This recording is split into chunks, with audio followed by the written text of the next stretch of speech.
Assalamualaikum warahmatullahi wabarakatuh. Kami dari kelompok 4 ingin mempresentasikan makalah yang berjudul Konsep Teks Akademik dan Teks Non-Akademik.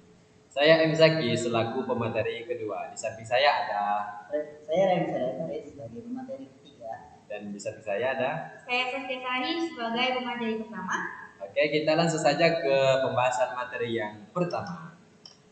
Baik, di sini saya akan menjelaskan mengenai membangun konteks teks akademik. Teks akademik sering disebut juga teks ilmiah, memiliki berbagai bentuk. Bentuk tersebut antara lain buku, ulasan buku, proposal penelitian, laporan praktikum, hingga artikel ilmiah. Keseluruhan bentuk tersebut disebut sebagai genre makro. Di dalam genre makro terdapat bagian-bagian yang lebih kecil yang dikenal sebagai genre mikro. Misalnya seperti deskripsi, laporan, eksplanasi, eksposisi, dan diskusi. Selain memahami genre makro dan mikro, membangun konteks dalam teks akademik juga merupakan hal yang penting. Tanpa konteks yang jelas, teks akademik akan kehilangan arah dan sulit dipahami. Oleh karena itu, dalam menulis teks akademik, penulis harus mampu menghubungkan gagasan dengan kebutuhan pembaca serta menyesuaikan dengan situasi ilmiah yang sedang dibahas.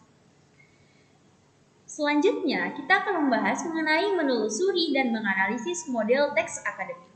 Teks akademik atau ilmiah adalah sarana utama dalam dunia pendidikan tinggi dan penelitian yang secara mendasar berbeda dari teks non-akademik. Pemahaman dan analisis terhadap ciri khas teks akademik sangat penting karena berfungsi untuk membangun pengetahuan, melatih berpikir kritis, serta mewajibkan pembaca maupun penulis untuk menghasilkan karya yang sesuai kaidah ilmiah. Oleh karena itu, kemampuan membaca, menafsirkan, dan menghasilkan teks akademik adalah keterampilan inti yang tak terpisahkan dari aktivitas sehari-hari mahasiswa dan peneliti. Setelah kita mengetahui konteks teks akademik dan ciri dari teks akademik, selanjutnya kita akan membahas tentang ciri-ciri dari teks akademik dan teks non-akademik. Perbedaan mendasar antara teks akademik dan non-akademik harus dipahami melalui identifikasi ciri-ciri utamanya. Meskipun selama ini ciri seperti sederhana, padat, objektif, dan logis sering ditafsirkan secara naluriah tanpa dukungan bukti linguistik yang kuat. Dalam konteks ilmiah, istilah-istilah tersebut harus dijelaskan sebagai istilah teknis yang dapat dipertanggungjawabkan bukan sekedar makna denotatif KBBI. Lebih lanjut, teks akademik ditandai oleh ciri linguistik yang lebih kompleks seperti lugas, baku, bersifat taksonomik, banyak menggunakan metafora gramatikal, proses relasional, pengacuan ekspora, dan berorientasi pada fakta. Oleh karena itu, eksplorasi keilmiahan teks akademik menuntut pendekatan tersendiri dalam hal ini melalui linguistik sistemik fungsional untuk memberikan bukti linguistik. Perlu ditekankan bahwa perbedaan antara teks akademik umumnya diasosiasikan dengan teks tulis dan non-akademik kerap dikaitkan dengan teks lisan, tidak bersifat mutlak, melainkan terletak pada kecenderungan dominan dari ciri-ciri tersebut yang termuat dalam sebuah teks. Oke, selanjutnya, apa sih pentingnya teks akademik?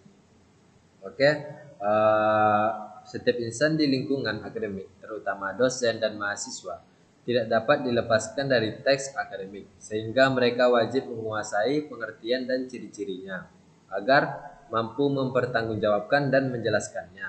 Teks akademik ini hadir dalam berbagai jenis yang dikategorikan berbagai genre makro, seperti buku, ulasan buku, proposal penelitian, laporan penelitian, laporan kegiatan, dan artikel ilmiah. Masing-masing genre makro tersebut memiliki struktur khas dan menaungi genre mikro, misalnya diskusi dan eksplanasi dalam subbagian pembahasan artikel ilmiah. Keberadaan teks akademik ini sangat fungsional dan terkait erat dengan siklus aktivitas ilmiah, mulai dari perancangan proposal hingga mempertanggungjawabkan dan penyebaran gagasan seperti laporan dan artikel ilmiah. Oleh karena itu, kemampuan memilih dan menggunakan bentuk teks yang tepat, memastikan bahwa karya yang dihasilkan benar-benar mencerminkan ciri dari keilmiahan.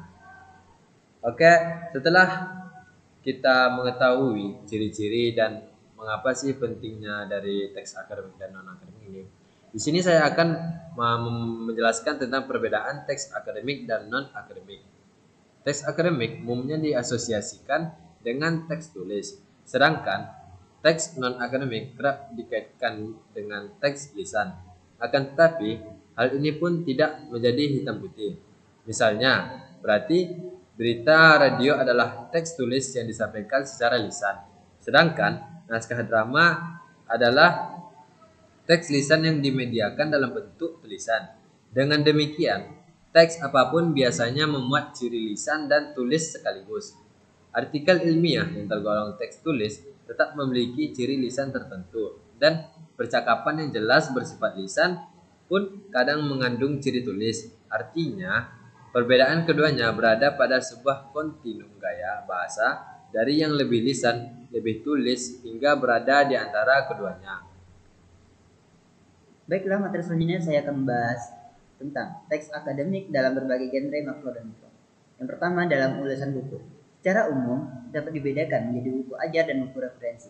Buku yang sedang Anda pelajari ini termasuk kategori buku ajar. Buku referensi sendiri berfungsi sebagai rujukan ketika seseorang menyusun karya ilmiah. Dalam dunia akademik, buku sering diulas untuk menilai kelebihan dan kekurangannya. Yang kedua, proposal. Proposal adalah naskah yang memuat rencana penelitian atau kegiatan. Proposal penelitian biasanya terdiri atas pendahuluan, landasan teori, dan tinjauan pustaka, serta metodologi penelitian. Sementara itu, proposal kegiatan mencakup pendahuluan, tata laksana kegiatan, dan penutup. Sama seperti teks akademik lainnya, setiap bagian proposal memuat genre mikro yang berbeda-beda, sesuai dengan tujuan retoris tahap tersebut. Next, yang ketiga adalah laporan. Laporan adalah teks akademik yang digunakan untuk menyampaikan hasil suatu kegiatan. Laporan dapat berupa laporan penelitian atau laporan kegiatan. Laporan penelitian biasanya lebih baku dan struktur pendahuluan, landasan teoretis, dan tinjauan pustaka. Metodologi hasil pembahasan dan penutup. Selanjutnya ada artikel ilmiah. Artikel ilmiah adalah bentuk teks akademik yang paling sering ditemui. Artikel ilmiah dibagi menjadi artikel penelitian dan artikel konseptual. Artikel penelitian pada dasarnya merupakan laporan penelitian yang disusun dalam format artikel.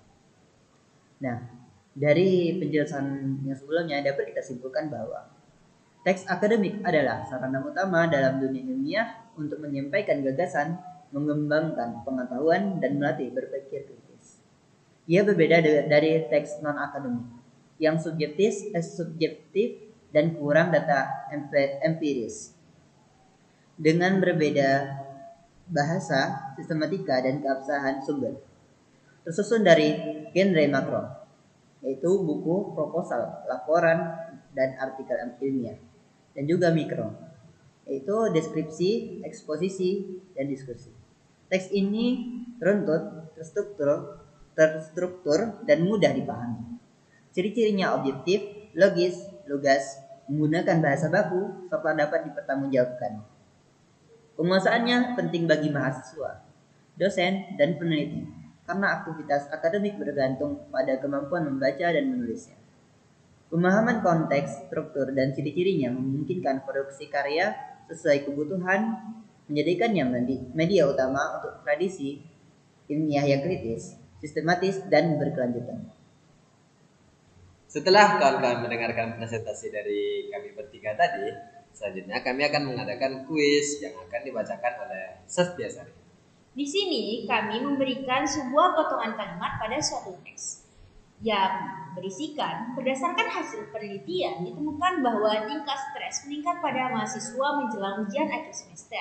Ciri teks akademik yang tampak dalam kalimat tersebut adalah A. Mengandung unsur subjektivitas, B. Menggunakan gaya persuasif, C. C. Mengandung data berbasis hasil penelitian. D. Menggunakan bahasa emotif.